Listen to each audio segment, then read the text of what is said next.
Em qualquer noite estrelada, é possível que você possa se deparar com um fenômeno incrivelmente luminoso.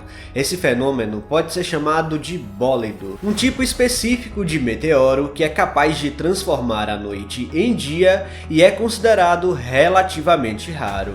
Afinal, meteoros acontecem no céu o tempo todo, mas a maioria acaba sendo de baixa luminosidade. Neste evento da vez, um bólido de proporções gigantescas foi capaz de iluminar o céu por onde passou.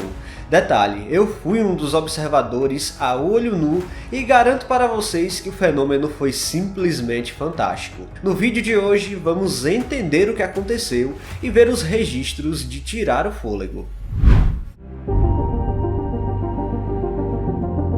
Imagina só a seguinte situação: você convida o seu amigo para fotografar o céu noturno, se desloca para o lugar mais escuro possível e do nada tudo fica incrivelmente claro. Pois é, essa foi a experiência que eu, Alexandro e Giovanni, que sempre participa das lives aqui do canal Mistérios do Espaço, passamos e presenciamos uma bola gigantesca no céu se deslocando em alta velocidade e com um brilho azul esverdeado numa intensidade que supera fácil o brilho de duas luas cheias. Pois é, a experiência de ver um fenômeno desse tipo é incrível, e pela primeira vez temos um vídeo sobre meteoros brasileiros e que eu consegui observar diretamente. Bom, mas se você não está familiarizado com esse tipo de fenômeno, ele ocorre primeiramente por conta de um fragmento de rocha espacial, às vezes tão pequeno quanto um grão de areia. No entanto, às vezes, em casos bem raros, a rocha pode se aproximar ao tamanho de um carro, por exemplo. Nesse caso, quando a rocha passa próximo de 1 metro ou acima disso,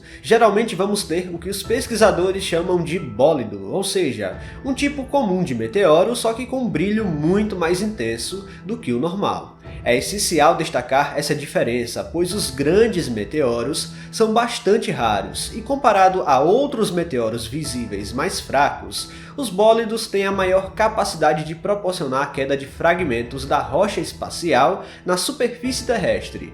O caso da Bahia ocorreu às 23 horas e 1 minuto do sábado, dia 17 de junho, quando um fragmento de asteroide impactou contra a atmosfera e proporcionou um raro fenômeno.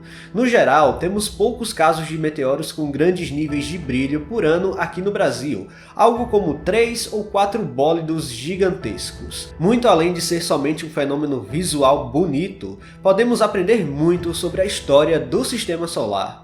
Todas essas rochas espaciais têm suas origens nos primórdios do nosso sistema, ainda durante o processo de formação dos planetas, quando estes estavam em fase de crescimento e acumulavam matéria através da grande nebulosa que cercava o jovem Sol. Muito desse material foi agregado aos planetas, mas acabou restando muita coisa e mesmo após bilhões de anos, os fragmentos restantes ainda orbitam o Sol. Há raros casos onde a rocha espacial pode vir de planetas já formados, como Marte, por exemplo, quando um planeta como esse sofre um impacto gigantesco e muito material é lançado para o espaço. Eventualmente, esse material vai vir a encontrar com a Terra e formar um meteoro. Bom, mas esse provavelmente não é o caso do meteoro aqui da Bahia. Mas quanto ao fenômeno em si, o processo de entrada atmosférica pode parecer simples, mas há implicações bem complexas. Primeiramente, a rocha segue seu caminho em direção à Terra e adentra a atmosfera a velocidades altíssimas,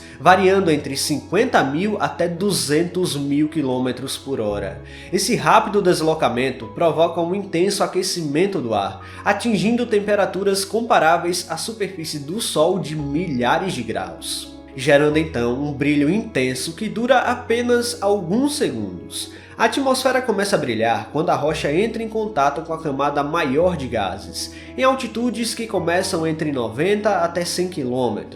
Geralmente, a maioria das rochas que encontram a atmosfera são completamente vaporizadas por essa alta temperatura, mas há raros casos em que a rocha tem massa suficiente e é grande para conseguir chegar até a superfície na forma de meteoritos. Como alguém que avistou o fenômeno da vez, ao vivo, posso afirmar que o meteoro em si apresentou indícios de que possa ter gerado meteoritos. A rocha entrou na atmosfera da Terra exatamente às 23 horas e 1 minuto, durando aproximadamente 3 segundos. Graças às câmeras de monitoramento meteorológico do clima ao vivo, a rocha espacial foi filmada de Salvador, Ceabra e Esplanada, todas as cidades localizadas na Bahia.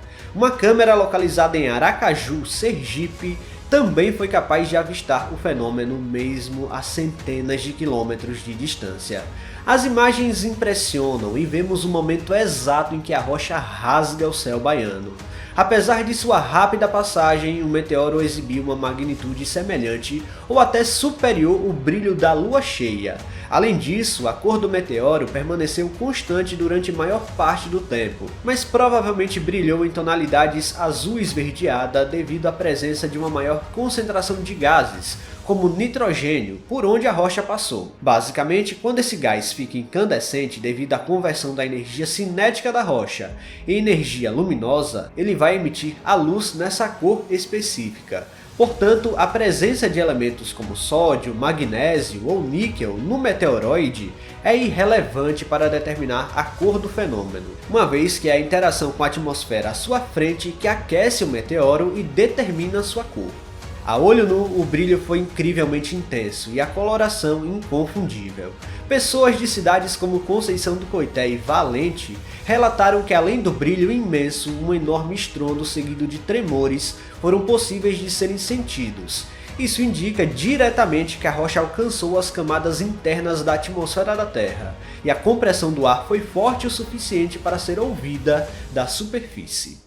Afinal, quando o meteoro passa somente muito alto, o som da passagem não é audível, porque o ar em altitudes muito elevadas acaba sendo muito rarefeito e o som não se propaga da mesma forma do que aqui na superfície. Os tremores também são muito fáceis de explicar através da onda de choque que se desloca pela atmosfera, e ela é capaz de tremer qualquer objeto aqui no solo. Mas o que isso quer dizer exatamente? Bom, a princípio é um bom indicador de que a rocha conseguiu sobreviver à entrada atmosférica. Afinal, se não houvesse o estrondo, isso diria que não teria chegado a altitude baixa.